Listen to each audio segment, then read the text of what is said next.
Hello again, and welcome to another edition of our Unfiltered Productions podcast. And I am so happy to welcome back Dr. Monica Verk, who is the founder, owner, creator of the Hop into Home Care app that will lead you into the 21st century of technology that can help your agency. Many of us and I use myself as that example. I'm 56 years old. I am not a original to applications and technology. I can remember mimeographs. I remember when a fax machine first happened. I remember that you had to copy that fax in a hurry or it would disappear because it was on thermal paper. I remember not having a computer. I can remember the wall telephone. All those things were part of how I grew up and came into my professional life. And all the apps that we currently use in home health have been created since I've been in this profession. So it's really interesting to me when I find new innovative solutions. It makes me say, why not? Why are we not leaning into this technology?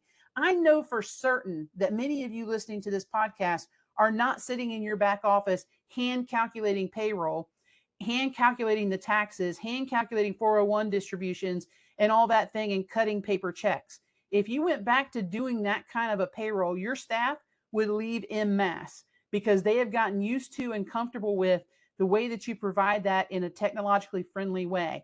So, Monica, let's start from there. What got you into an app? Because we met you before, and you started from grassroots, learning about home care and getting into home care. What made you think about hopping to home care? So thank you for having me back, Sherry. The reason I started the idea of the app was because this app is for me. I am the end user of this app. If I had this app, I would have been able to take over the world of home care. So basically, what happened was during my work with the hospital system, and also while I was consulting with my clients, I observed that onboarding was extremely challenging. And it's regardless of the size of the resources of the agency. Big agencies suffer, and small agency, of course, do suffer from the challenges of onboarding. So when a new hire, you first of all spend so much time recruiting the perfect candidate. And once you have the candidate in your hand, what do you do next? So I saw that educators and clinical management, the frontline educator and clinical management, they were recreating the wheel every time a clinician was onboarded. So there was no standard process or content. Standard process as in if you had someone part-time or flex worker or someone with 20 years of experience versus brand new to home care, how do you accommodate all of those different challenges into one program? And again, the content had to be updated every time regulations change, and with competing priorities, content was always lagging.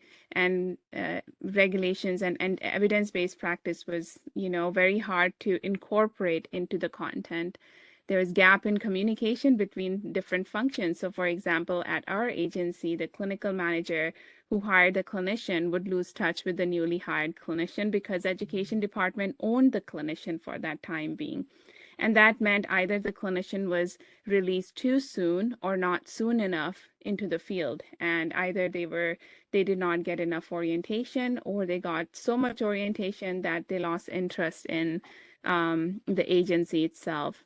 And then there were competencies and preceptor visits. It was very hard. We would literally hand a big binder to the new hire and say, here, by the end of orientation, we want you to have all of these competencies checked off. And we hardly got one paper back. And this prevented the education department from gaining like true understanding of the program or the progress a clinician had made during their orientation period. So all these were the challenges that I personally faced as the director of quality education and program development for the agency.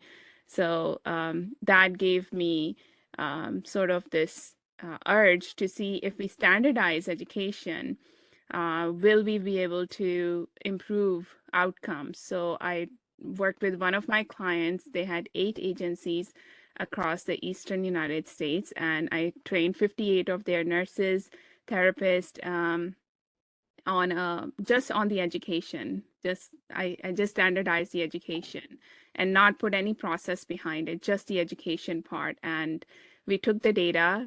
200 of their assessments were benchmarked against the 600 assessment of their existing clinicians, and we found that they did 8% point better on OASIS assessment, and they did 20% better on ADLs and IADLs, just by standardizing education. And not the app was not there at that time. This is 2018. And that gave me the, you know, the soup that, okay, this soup works, this recipe works. And if we take this recipe and put a process behind it, and that's where the idea of the app came in. The process was needed. So we are not dependent on, people. We're depending on a process that we can hold accountable. So this is where the So whole it, idea came in. and I know some folks that are listening might think, well, my agency's super small. Something like this is Yes. just too much. And I don't see where the size of an agency matters in this No, situation. no, I think because that yeah, go everybody ahead. suffers, right? Smaller agencies suffer more because they have less resources. Bigger agencies at least have, they have educators. Smaller agency, everything falls on that clinical manager. Why not take some of the work away from the clinical manager and make the app do the work for you? Yeah, Make and my technology. understanding my understanding of a smaller agency is that you might be the clinical manager, the HR person, and the person who gets there first thing in the morning and makes the coffee. Yes. You're literally wearing multiple hats Hmm. in your agency, and you need to have groups like Hop into Home Care, like K&K, that you can trust with the Yes. process. Yeah. And what platforms does this app work on? iOS on iPhones and Android, any phone, any tablet. It Any works on phone or everything. tablet, Yeah. which is what our clinicians are already documenting on. Yes. Yeah. And I, as I ran my agency in the mid 2000s, we were one of the first agencies in our area to switch to an EMR. And I'll never forget that, people were like, oh my goodness, electronic medical record. I just don't know. Um, I know that electronic medical records can be painful at times, but I bet you none of you want to go back to paper. No. And this app, it actually will make you not want to go back to the way you were onboarding before. This eliminates the need for ongoing paper and files and struggling to find out the logistics. This is such a great logistical app to get that onboarding process streamlined and efficient. Cindy Kraft often talks about the first time she went out with the Oasis form, they handed her the form and said, good luck. Good luck. This, this is not, this is going to take that pain away. You're going to be educated in what home care is. I'm excited about this app, Monica, and I'm excited about what is in this app. Yeah. Um, it's portable. What Yes. it can go with the clinician, and tell me a little bit about how the preceptor job becomes easier in this. So let's suppose you and I are tagged, and Sherry, you are my preceptor, and for the day, and all you will do is open the app, add me on your dashboard. And one of the unique features of this app is that it's it's basically the clinician, the trainee is responsible for their orientation. So if I am your trainee, I have to tell you, Sherry, I am ready to be checked off on my bag technique. And when you get that indication, the competency opens up on your dashboard and you can click through it and sign and date it. You sign it right there and captures your signature, your date, your discipline, what time you signed the competency. Everything is captured, and you can export the all of the competencies right there from your dashboard to your email.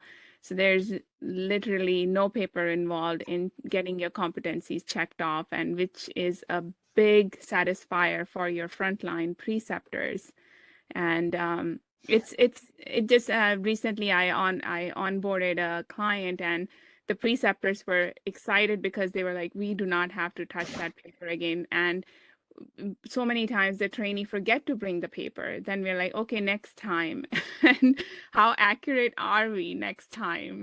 Did we capture the trainee appropriately on the competency checkoff, or do we just remember that, oh yeah, I remember her doing it, and then so it becomes more meaningful when you get it done right there in front of the patient. It's in right after the patient visit in front of your trainee. You get everything done and you're done for the day.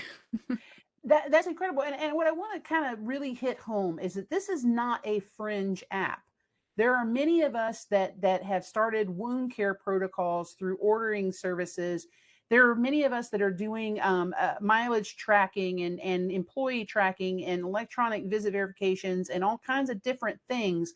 And then sometimes we're inundated with apps that we go, I'll get to that one once I get past these big issues that my agency has.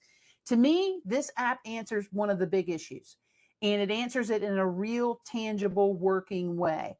So, real briefly, as we want to keep this to a minimum amount of time, how do you support the onboarding of a new agency with this app? So basically, your orientation calendar is the one that is going to support you. The app provides you with your orientation calendar.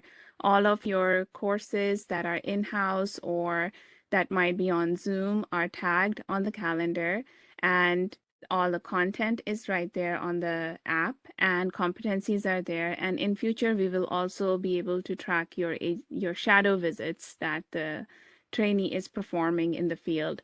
So the way what it does is it just captures all of your orientation right there on one device, on one app, and it just makes it everything very simple. And you can extract data from all of these workflows that have been built in, so that either you can judge, is the program working or not working? Right now, we are not able to analyze the data. We do not have the capacity to analyze the data because we cannot measure it right now. But with the app, you will be able to measure your program. You will be able to improve what you measure.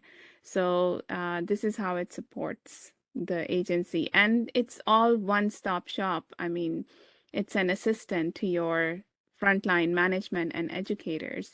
It does things that you would need to hire an extra body to do for your agency. It's all done on the app. And in the current hiring environment, I think taking some of that burden off of those staff is Yes. critical, because some of Mhm. those staff are extremely experienced clinicians that need to be involved more in your clinical innovations and bringing your care into the hospital at home environment and into the other levels that home care is expected. And yeah, okay, the app costs, but I think you save way more than what this app will cost just Yeah. in human resources, just in people hours that it takes to orient your staff appropriately. Monica, how would people reach out to you to find out more about your app? You can reach out to me actually right on the website, www.hqcpro.com, and you can set up a demo, or you can just contact me right there on the app, or you can email me at Monica, Monika, .work, V as in Victor, IRK, @outlook.com. And I love receiving messages. I'm on LinkedIn as well. You can find me there with my name, and I would love to connect with you. Thank you very much, Monica, for your time, and thank you for introducing this app to us and to our audience. And I hope that you get a lot of connections, and I hope that folks will take a moment to look at this app and see how it can help their agency. Thanks everyone for tuning in, and again, thanks, Monica. And until next time, please be safe out there. Thank you.